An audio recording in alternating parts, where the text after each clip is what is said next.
Hello friends, नमस्कार। मैं हूं आपका दोस्त राणा प्रताप। यूट्यूब के आरआरपी ऑनलाइन एजुकेशन चैनल में आप सभी मित्रों का बहुत बहुत स्वागत है। दोस्तों, आज की हमारी टॉपिक है स्वर संधि के अंतर्गत आने वाली गुण संधि। ठीक है मित्रों, आज हम गुण संधि के बारे में अध्ययन करेंगे। तो आइए सर्वप्रथम इसके सूत्र को देखते हैं। तो गुण संधि का सूत्र होता है आद गुण। इसका क्या सूत्र होता है मित्रों? आद गुण। आइए अब हम इसकी परिभाषा को देखते हैं।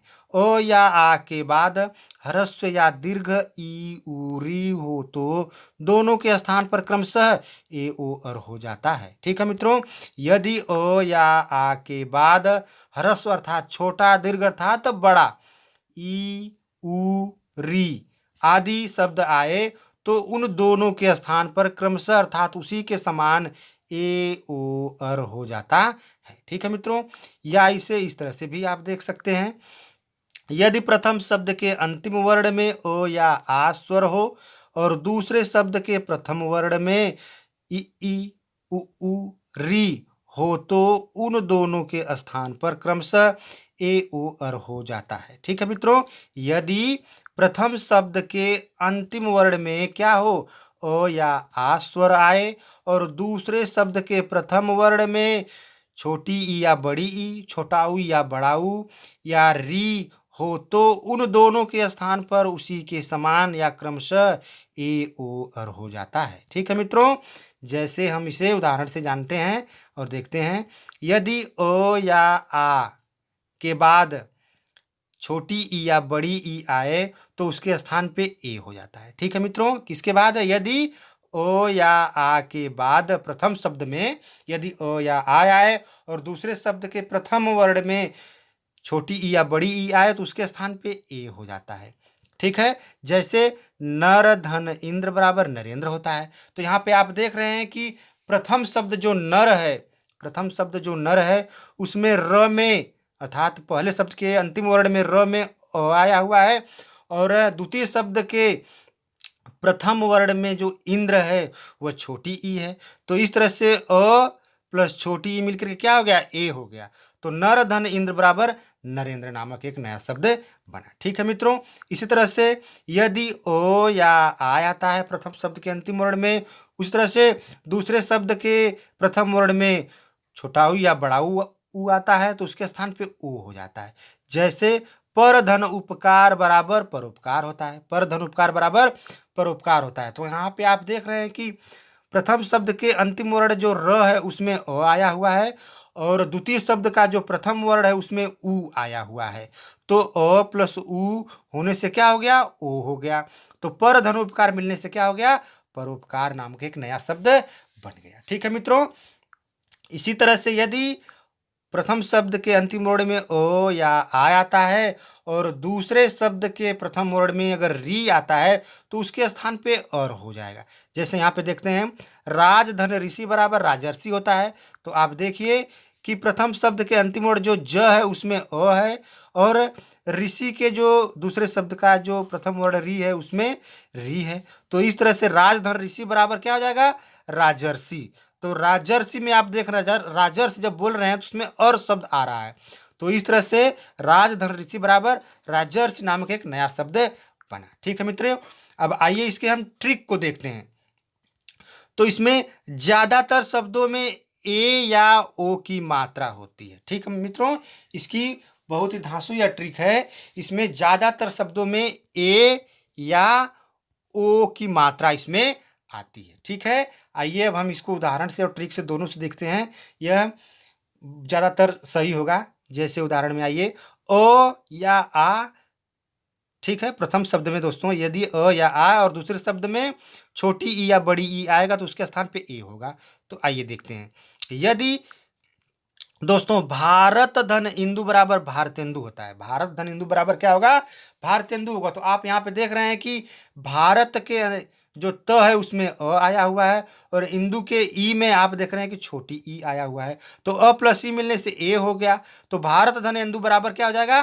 भारतेंदु हो गया। ठीक है मित्रों, इस तरह से उमा धन ईश बराबर उमेश होता है। तो यहाँ पे आप देख रहे हैं कि प्रथम शब्द के जो अंतिम वर्ण है उसमें आ आया हुआ है। क्या आया हुआ है? आ आया हुआ है और द्वितीय शब्द का जो प्रथम वर्ण है उसमें बड़ी ई आया हुआ है। तो इसमें आ और बड़ी ई मिलने से भी क्या होगा दोस्तों, ए ही होगा। तो उमा धन ईश बराबर उमेश हो गया। ठीक है, इस तरह से धन धन ईश बराबर धनेश हो गया। तो आप देख रहे हैं कि धन के न में ओ आया हुआ है और ईश में बड़ी ई आया हुआ है, अर्थात दोस्तों प्रथम शब्द के अंतिम वर्ण जो न है उसमें अ आया हुआ है और द्वितीय शब्द का जो प्रथम वर्ण ई है उसमें बड़ी ई आया हुआ है। तो अ प्लस ई आएगा तब भी ए ही होगा। तो धन प्लस ई बराबर धनेश हो गया। ठीक है मित्रों, इसी तरह से आइए आगे चलते हैं और देखते हैं पुष्प धन इंद्र बराबर पुष्पेंद्र होता है। तो आप देख रहे हैं प्रथम शब्द का अंतिम वर्ण जो प है उसमें अ आया हुआ है और द्वितीय शब्द का द्वितीय शब्द का जो प्रथम वर्ण है उसमें ई आया हुआ है। तो अ प्लस ई मिलने से भी ए ही हो जाता है। तो आप देख रहे हैं कि पुष्प धन इंद्र बराबर क्या हो जाएगा, पुष्पेंद्र हो जाएगा। ठीक है मित्रों, इसी तरह से अगर प्रथम शब्द के अंतिम वर्ण में यदि अ या आ आता है और द्वितीय शब्द के प्रथम वर्ण में छोटा ऊ या बड़ा ऊ आता है तो उसके स्थान पे ओ हो जाएगा। उसके स्थान पे क्या होगा दोस्तों, ओ होगा। आइए अब हम इसे देखते हैं। जैसे मानव धन उचित बराबर मानवोचित हो जाता है।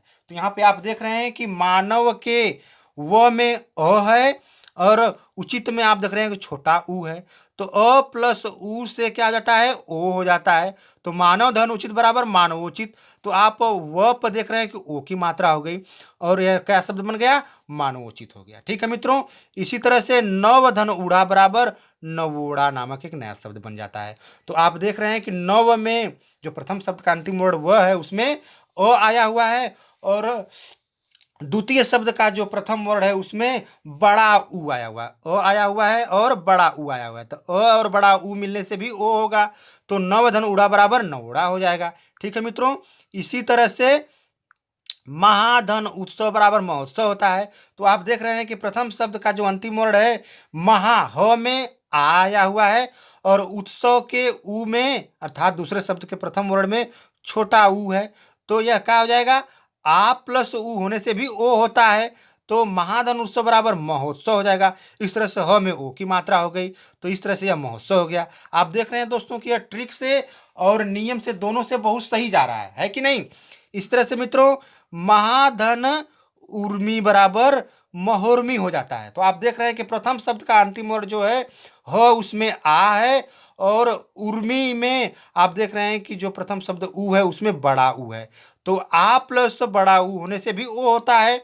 तो महाधन उर्मी होने से महोर्मी नामक एक नया शब्द बन गया। ठीक है मित्रों, इसी तरह से यदि अ या आ के बाद री आए तो उसके स्थान पे अर हो जाता है। ठीक है मित्रों, यदि प्रथम शब्द में अ या आ आए और दूसरे शब्द के प्रथम शब्द में री आए तो उसके स्थान पर भी अर हो जाएगा। उसके स्थान पर क्या होगा, अर हो जाएगा। तो आइए देखते हैं, देव धन ऋषि बराबर देवर्षि हो जाता है।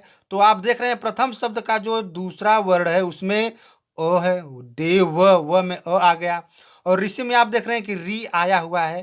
तो अ प्लस री बराबर क्या हो जाएगा, अर हो जाएगा। क्या हो जाएगा, अर हो जाएगा। तो देव धन ऋषि बराबर देवर्षि। तो देवर्षि देवर्षि आप जब इसको रिवाइज करेंगे तो आप देख रहे हैं कि इसमें और शब्द आ रहा है। ठीक है कि नहीं मित्रों। हाँ, आइए अब आगे चलते हैं और देखते हैं सप्त धन ऋषि बराबर सप्तर्षि हो जाता है।